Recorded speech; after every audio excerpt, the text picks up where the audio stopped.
Kongo. Yahweh, Yahweh, batela Kongo. Yahweh, Yahweh, bénissa Kongo. Yahweh, Yahweh, batela Kongo.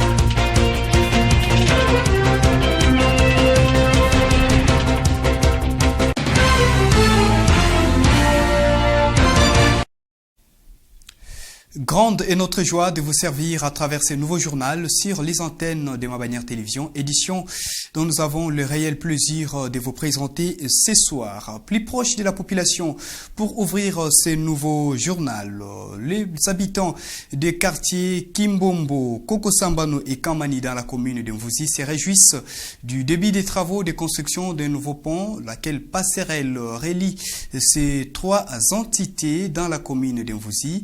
C'est donc un offre de soulagement après plusieurs moments de calvaire, car cet ouvrage qui s'est dégradé depuis très longtemps représentait un véritable danger pour la population qui empruntait jour et nuit. Le détail c'est dans ce reportage de Glodino Lucano. Quelques temps après l'alerte de la population sur l'état de délabrement du pont qui relie les quartiers communément appelés Kamani, Kimbombo et Kokonsambano dans la commune de Mvouzi, les usagers de cet ouvrage se réjouissent du lancement des travaux de sa rénovation. Cette passerelle d'une importance capitale est en train d'être réhabilitée sur financement d'un député national, Eli de Matadi. Après l'étape de ferraillage, les travaux de bétonnage ont débuté ce mardi 23 août 2022. Cet ouvrage de plus ou moins 5 mètres connaît une rénovation à la grande satisfaction de la population. Nous sommes dans la joie de constater que ce pont va bientôt revêtir de sa plus belle robe. Que les bon Dieu bénisse l'initiateur de ces travaux, car la réhabilitation de cette passerelle est un ouf de soulagement pour nous. Les bénéficiaires de cet ouvrage souhaitent que les travaux de remise en état de cette passerelle pour piétons soient achevés avant le début de la saison pluvieuse. Pour rappel, ce pont a été construit par la SCTP ex-ONATRA dans l'objectif de faciliter la traversée des agents occupants du Kamani. Une fois de plus, un élément de proximité dans ce journal, quittant donc ce pont Kamani pour autre chose. L'agglomération de Lukimba dans les territoires de Sekebanza de l'autre rive du fleuve Congo, située exactement à une dizaine de kilomètres de la ville portière de Matadi, a désormais un nouveau chef. Il a donc été investi le week-end dernier après une cérémonie coutumière. Le nouveau chef d'agglomération de Lukimba a promis de s'investir davantage pour résoudre les problèmes de la population de cette localité, entre autres l'accès à l'eau potable, mais aussi la modernisation des routes. Après une brève cérémonie coutumière, Tsukula Lima, chef de secteur Kyonzo, installe Raphaël Timba Lima à ses nouvelles fonctions en remplacement de Vicky Timbaseke. La cérémonie se déroule au terrain catholique de Lukimba en présence de l'administrateur du territoire de Sekebanza, bienvenu Ferdinand Donga Diankabou, du chef de secteur de Lufu, Jacquemin Benza, de quelques membres du conseil local de sécurité, des notables ainsi que des forces vives dans toute leur diversité. Un drapeau symbole de la nation congolaise lui est remis en signe de charge qui lui reviennent à dater de ces jours. Le 5e chef d'agglomération de Lukimba, depuis sa création, promet d'apporter tant soit peu une solution à la problématique d'eau dans cette entité durant son mandat. Nous allons débuter notre mandat par résoudre la problématique des routes qui sont largement dégradées. Et ensuite, nous allons nous focaliser sur l'accès à l'eau potable qui est un véritable casse-tête pour la population depuis plusieurs années. Les habitants de l'agglomération de Lukimba que nous dirigeons maintenant souffrent beaucoup et nous allons résoudre ces problèmes.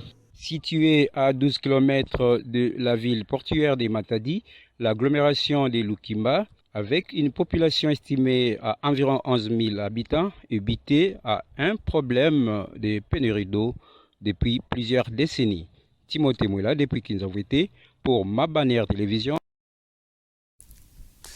Vous l'avez certes compris, c'est donc un reportage de notre correspondant dans les territoires de Sekebanza. C'était Timothée Mouela. Au niveau national, pour changer de registre, le chef de l'État congolais, Félix Antoine Tshisekedi Tshilombo, a procédé ce mardi 23 août 2022 à l'inauguration d'une nouvelle usine de traitement d'eau de la Régie des eaux. C'est à Lemba Imbu. Cette usine d'eau potable, de traitement d'eau plutôt, va desservir la population de plusieurs communes de la ville-province de Kinshasa qui ont longtemps peiné pour accéder à l'eau potable. Le détail, c'est dans cet élément récit de Mamine Boudi. Dans les soucis d'améliorer les conditions d'approvisionnement en eau potable de la population quinoise, la Régie des eaux assure l'instruction du chef de l'État, Félix Antoine Tshisekedi Tshilombo, construit une usine de captage et traitement d'eau potable. La cérémonie inaugurale de cet ouvrage a été présidée par les garants de la nation ce mardi 22 août 2022. Cet ouvrage d'une capacité de production de 35 000 m3 d'eau va desservir une grande partie de la population de la capitale, notamment les communes d'Endjili, Kimbantieke, Massina, une partie de la commune de Mongafula et la cité universitaire de l'Unikin. Notons que cette usine a des innovations opérationnelles comparées à d'autres sites de traitement d'eau potable. La mise en service de cette nouvelle usine de traitement d'eau par le président de la République est la réponse appropriée aux ménages qui font face à cette problématique de pénurie d'eau potable en RDC. Signalons par ailleurs que le chef de l'État va dans un avenir proche inaugurer une autre usine ultramoderne de production d'eau en Binzaozone. À en croire la présidence, cette initiative va s'étendre sur toute l'étendue du territoire national. Changeons de registre, vous le savez certainement, le gouvernement de la République, à travers son ministre de l'enseignement primaire, secondaire et technique, EPST, Tony Mwaba, a fixé l'opinion publique au cours d'un briefing qu'il a animé conjointement avec son collègue de la communication média et porte-parole du gouvernement, Patrick Mouyaya, pour restituer à la population les clauses ou encore les conclusions des travaux de la commission paritaire ban syndical ban gouvernemental, lesquels travaux se sont déroulés à Mbouela Lodge, là nous sommes à Kisantou dans la province du Congo central, pour évaluer la mise en œuvre du protocole d'accord signé entre les bancs syndicales des enseignants et les bancs gouvernementaux au sujet de l'amélioration des conditions de vie des enseignants, mais aussi leurs conditions de travail. C'est un élément que nous propose Pacifique Manda.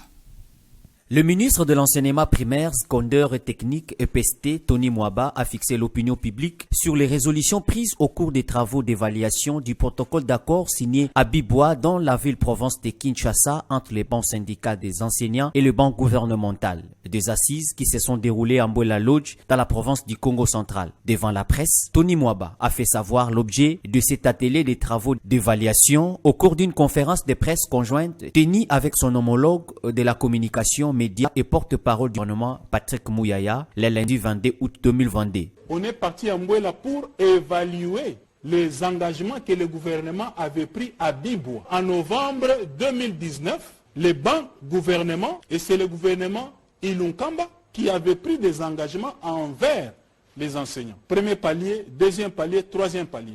Nous avons hérité ces situations et nous commençons finalement à exécuter ces engagements.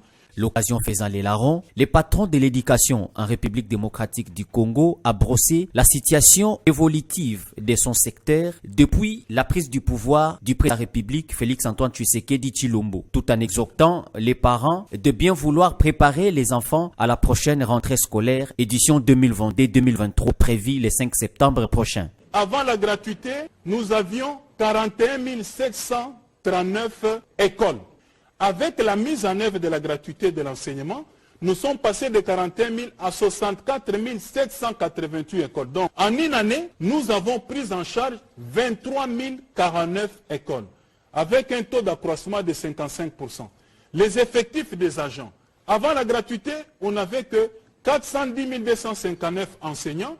Aujourd'hui, on est passé de 410 000 à 675 609.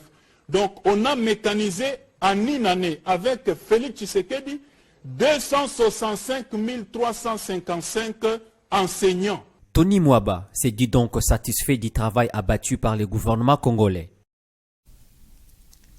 Changeons des registres, mesdames et messieurs, dans l'actualité continentale. Vague de manifestations au Kenya, quelques jours seulement après la publication des résultats de l'élection présidentielle. L'opposition et d'autres forces vives rejettent en bloc le résultat de ces scrutins. Ils dénoncent la fraude électorale, la tricherie, mais aussi la manipulation de l'organe technique, c'est-à-dire l'organe qui a organisé ces élections. Les détails, c'est dans ces récits de nos confrères de TV5 Monde. Entouré de ses partisans, Raila Odinga défile dans les rues de Nairobi, sourire aux lèvres. Il vient de contester les résultats de l'élection présidentielle devant la Cour suprême, à grand renfort de documents qui selon lui prouvent sa victoire face à son adversaire William Ruto, officiellement élu. Nous avons la preuve que des systèmes, des réseaux, des ordinateurs portables et les kits électoraux ont été corrompus afin d'obtenir un résultat en faveur de M. Ruto. Pour nous, les circonstances justifient que la Cour puisse demander un nouveau décompte des bulletins. Le 9 août dernier, les Kenyans s'étaient rendus aux urnes. Les résultats étaient tombés après une semaine d'attente. William Ruto, 55 ans, l'a emporté de peu, 50,49% des votes contre 48,85% pour son adversaire, soit près de 233 000 voix d'écart. Dès ses premières prises de parole, l'homme d'affaires a appelé à l'apaisement.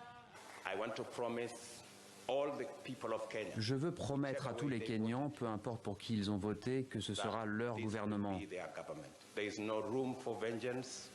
Il n'y a pas de place pour la vengeance. Il ne faut pas s'appesantir sur le passé. Je suis tout à fait conscient que notre pays a besoin de la contribution de tout le monde.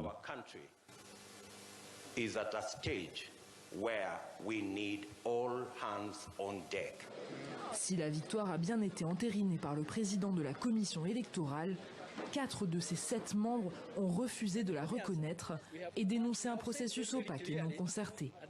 La commission électorale était sous pression depuis l'invalidation de la dernière présidentielle en 2017 par la Cour suprême à cause d'irrégularités. La plus haute juridiction du pays dispose désormais de 2 semaines pour rendre sa décision. En cas d'annulation du scrutin, une nouvelle élection devrait se tenir dans les 2 mois à venir.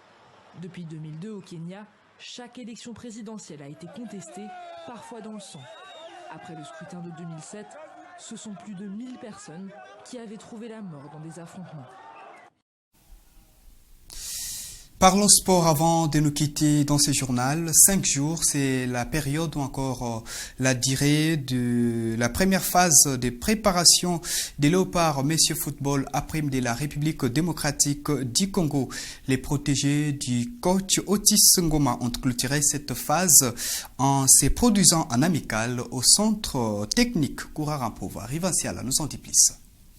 Le score de parité 1 partout contre l'Union sportive Chinkunku Sangabilembi de Kananga a bouclé la première étape de préparation des Léopards seniors à prime de la République démocratique du Congo. Au centre technique Kourarampova de l'Antsele à Kinshasa, les hommes du sélectionneur principal Otis Ngoma Kondi ont marqué le premier par l'entremise de l'avant-centre des cheminots du football club Saint-Éloi Lupopo de Lubumbashi, Jean-Marc Makusu Mundele sur coup franc à la 77e minute de la partie. Les Fauves ont été rejoints au score à la 90e minute plus 7 grâce à Bernard Mukeka. Débuté vendredi 18 août, le stage de Kinshasa a pris fin lundi 22 août, soit 5 jours après la rencontre amicale face à l'US Chinkunku. Ce programme compte pour la préparation des Léopards locaux en prévision de l'opposition contre les Sao du Tchad aux éliminatoires du championnat d'Afrique des Nations 7e édition Algérie 2023. Les 2 pays seront aux prises le dimanche 28 août 2022 à Yaoundé au Cameroun pour la manche aller. Une semaine plus tard, ce sera au tour du stade des Martyrs de Kinshasa d'accueillir les Léopards et les Sao avant de décrocher le ticket de la phase finale du Chan.